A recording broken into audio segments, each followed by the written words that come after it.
संपूर्ण संस्था तरफ मास्क बंटन सहित सचेतनता कार्यक्रम बलांगीर सहर स्थित चंद्रशेखर नगर में अनुष्ठित हो जाइछि। जिला प्रशासन सहित हाथ मिलाई जी जो प्रकार है कोरोना भाइरस रो मुकाबिला करने पाई विभिन्न प्रकार उद्यम रे लागी पड़िछंती।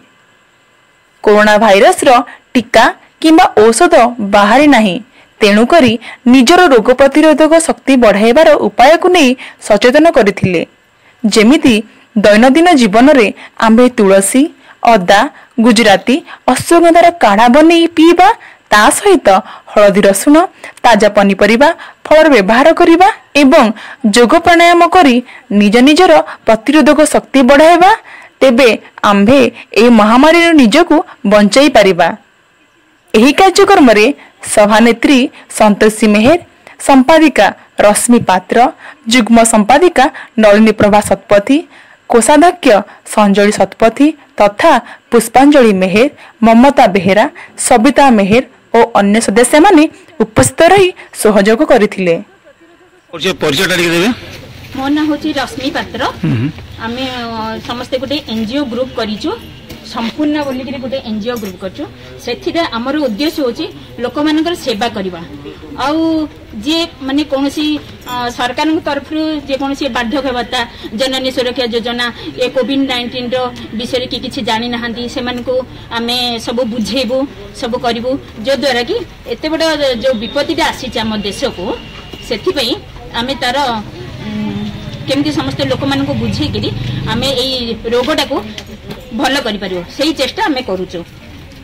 हमरो किछि नहले भी गाँ गहली रे समस्त घरे बाड़ी बगीचा रे तुलसी गछ अछि, अदा अछि, घरे गोलमरच अछि, आउ हमर डालचीनी अछि, गुलची गछ अछि, सब को आमे काढ़ा बनेगिरी सखाळु गोटे कंसा पानी रे फुटेगिरी पूरा अधा हैला पर्यंत ताको फुटेगिरी आमे सेटा डेली तार टेस्ट पई गुड़ आउ लेंबू चिपुड़ी खाइबा, जो द्वारा कि हमर रोग प्रतिरोधक शक्तिटा बढ़िबो आउ ए कोरोना दारू आमे मुक्ति पाई परिबा।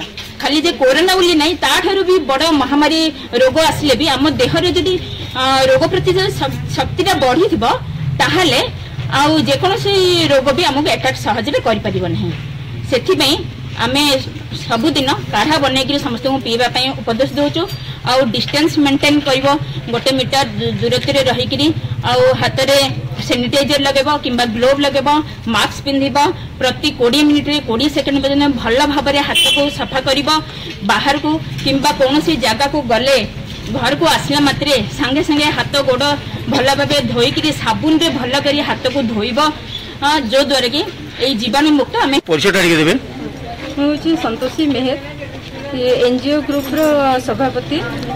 आम एक्चुअली आज आसीचु माने मास्क बंटन सहित आम केमती लोक सचेतन करिपारिबो, जो कोविड-19 आसी ता संगे केमती लड़िया माने आम निज भितर रोग प्रतिरोधक शक्ति केमती बढ़ी पारिबो, सेथिपई समस्त को सचेतन करोछु। आम मास्क तो समस्ते पिंधिबा पई बाध्य, सेटा भी कहा होची, किंतु माने आमे एबे जेंती कि मेडिसिन किछि बाहरिनी कोरोना रो किंबा ता वैक्सीन किछि बाहरिनी, तो मेडिसिन आशा करिबाटा एबे मूर्खामी। तो आमे केंती कि निज शरीर को निजे ठीक करि परिबा, सेति पई आमे ये काढ़ा बनै कि डेली पीबाटा आ सकाळु उठी कि सूर्योदय टाइम रे योगा करिबा, सेति पई समस्त को आमे सचेतन करूछु।